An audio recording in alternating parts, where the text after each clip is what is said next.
And the scams don't stop. This person got scammed hard, and I mean bad. Let's get started.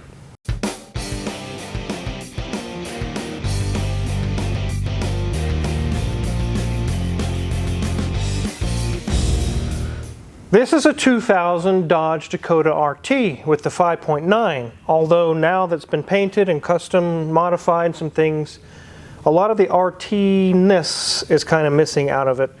It still looks really cool. You guys can let us know in the comments what you think about the changes that have been done to this truck versus a regular stock RT like this picture here is what it originally would have looked like. I think it looks okay, it looks pretty nice, but some people may not like what's been done. This person purchased this truck on an online auction, sight unseen, and it went straight from that auction to the shop. And it's bad. I actually feel really sad for this customer. It's really a bad situation. There is light at the end of the tunnel. There's some hope. We'll explain what that is here in a little bit. But this is really bad. Let's take a look around this thing real quick. So here we can see the front of this Dakota RT.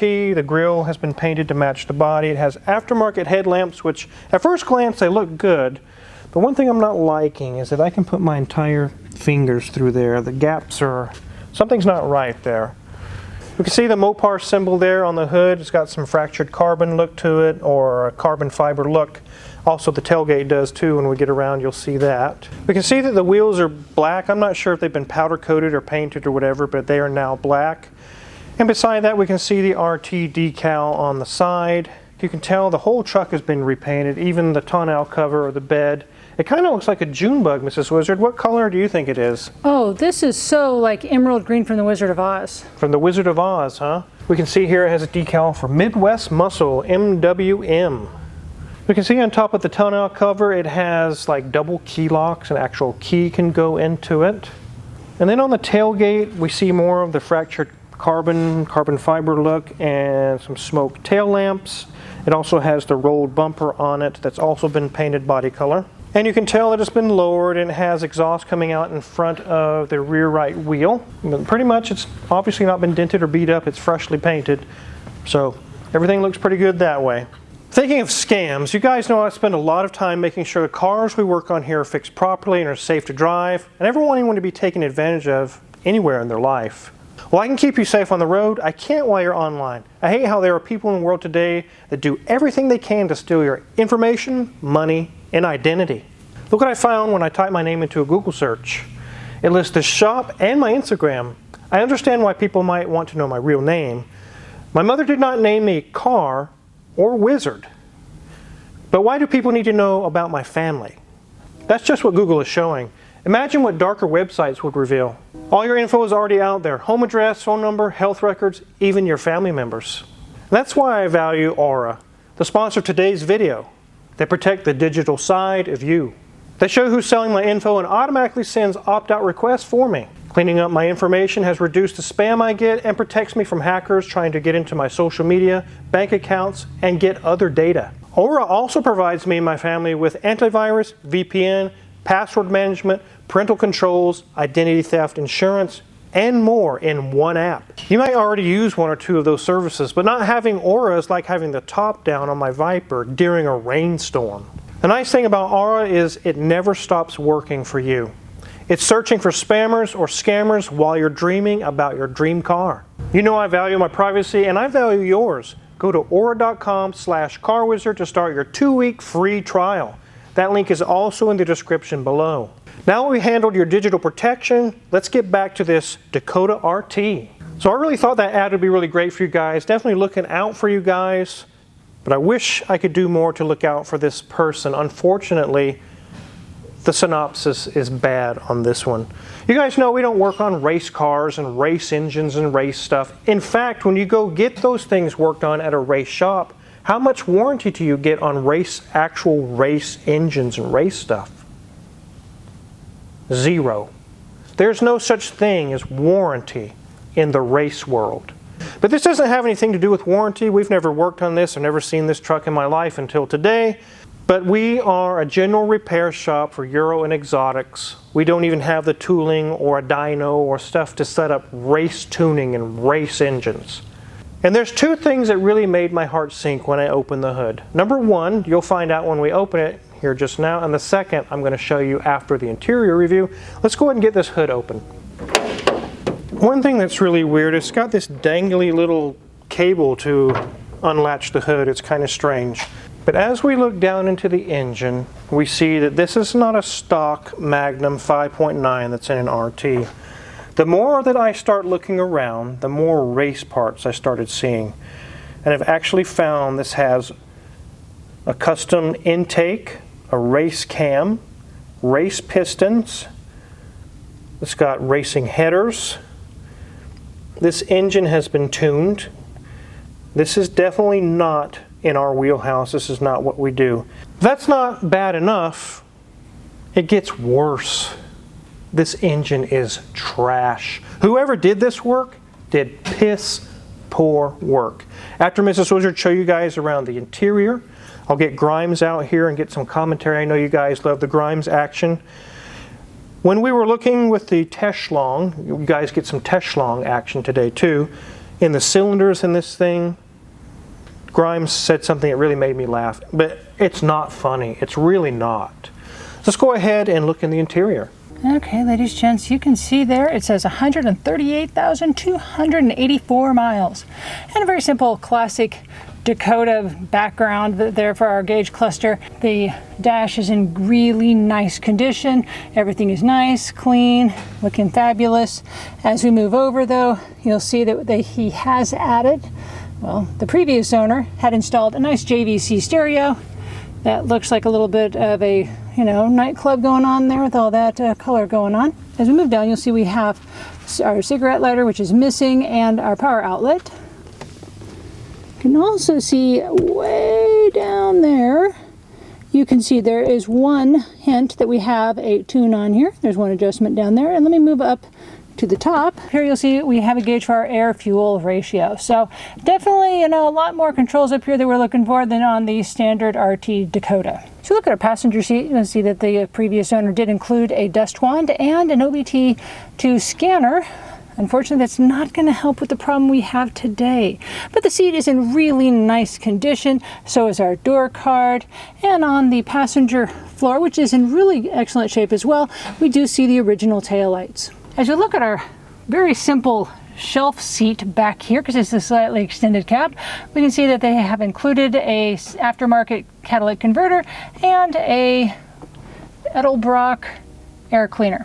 Also, as we see, they did give us the second taillight. They didn't have just one, obviously, but the little shelf seat is in really pristine condition. As we move up, headliner's in fabulous shape. Got a little bit of a mark here, right there, but nothing too crazy. But nothing that probably a little elbow grease couldn't get cleaned up.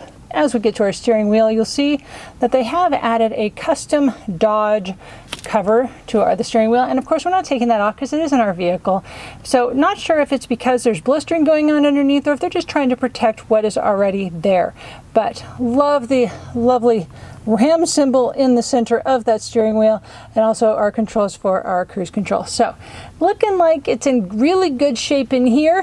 The paint was looking good, but I think the Wizard has got some really bad news for us in the engine bay. So although they did pretty good on the paint job, they even got the underside of the hood and everything else, the engine is where the failures really start to show up. Really, when you look under the hood here, Grimes, if I was looking to buy this truck and I seen all these mods, I would probably start to get turned off pretty quick. Yeah. Because you just don't know, did they do a good job or did they not? Yeah, that's the biggest thing, like unknown work, something somebody else did and you have zero proof of it, kind of makes you a little weary. And unfortunately found out the hard way on this one that holds true.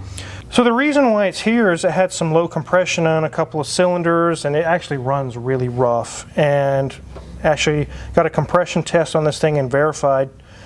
The rest of the cylinders are a little bit low, but two of them are pretty much dead. And when we take a look inside, I want to get your take on what you see there and what it looks like. It's pretty bad. I'm going to go ahead and take a look in the cylinder walls and we're going to see what you think about them. Look at that, Grimes. What do you think there? Well, somebody rebuilt the engine, but I think they must have lost their honing tool that day and used a brick instead. It really does look bad. It looks like they used a cinder block to hone it. It's deep. The gouges are so deep on it. Yeah, you can see a little bit of vertical scoring in there, but that's kind of shadowed by the cross hatching. Yeah, that's somebody used the wrong grit there. And then there's more. If I can get it to show where it was. Saw a little bit of staining there. There's a lot of oil residue, like it's not sealing, and that makes sense along with the low compression. One thing I was finding, Grimes, is that there's actually pitted rust holes all through the cylinders. We kept finding these very deep holes. Yeah, that's definitely leftovers from some cylinder corrosion. Now, these Magnums, they're pretty well known for cracking cylinder heads, and my best guess would be that they had, well, because it's obviously got performance heads on it now, is they had a cylinder head cracked and got water in the chambers and it sat for a while. And they thought a hone would clean it up well enough. You can see the striations at the cinder block they used to hone. Look at it. It looks like Wolverine scratched it. It's yeah, terrible. Those are way deep. Yeah, this thing definitely should have been punched out. Oh my goodness, this is terrible. Had some replacement pistons and rings done, but looks like somebody just kind of threw a cheap job at it to get it out the door and didn't really care too much. Oh yeah, you can definitely see how deep those pits are there. They're deep. They're probably 10,000ths deep. You can see the edges there. And then it's filled with oil. It's all wet with oil because it's getting past the rings. And yeah, this thing definitely should have been bored over instead of just had a hone job done. The first time you said that when we first looked at this, that it looked like it was honed with a cinder block, I actually laughed. I thought it was just, and it's probably almost true. It's so deep. It's very, very bad. One thing you have to really think about, and probably you would agree with me here, is that if we do anything on this engine, we just signed our name off on everything on the engine. And obviously they didn't do a very good job. Yeah, this would definitely be one that you'd send to a machine shop or outsource. Yeah, and that's kind of what we're going to do. We actually contacted the customer and showed them what we found. It probably should go to a race shop, what do you think?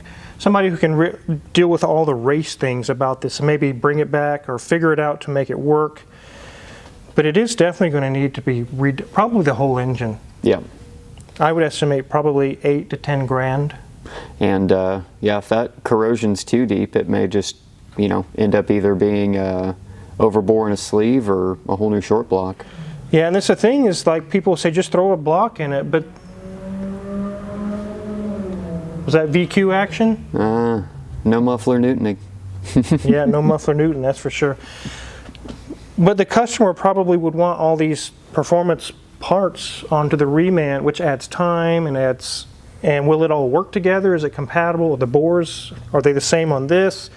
It really gets really complicated fast. There's a lot of unknowns. I mean, if they shortcut, honing the cylinders, does the cam match? Is it tuned for it? Is the intake matched to the cam? Are the springs and everything stock? Are they? There's so many unknowns, and not having specs, not being the builder.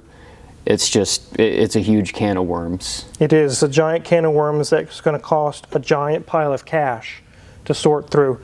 It can very easily cost more than this truck is worth to get this engine sorted out or get it figured out anyways. You should have bought a Land Rover. No. It'd be cheaper.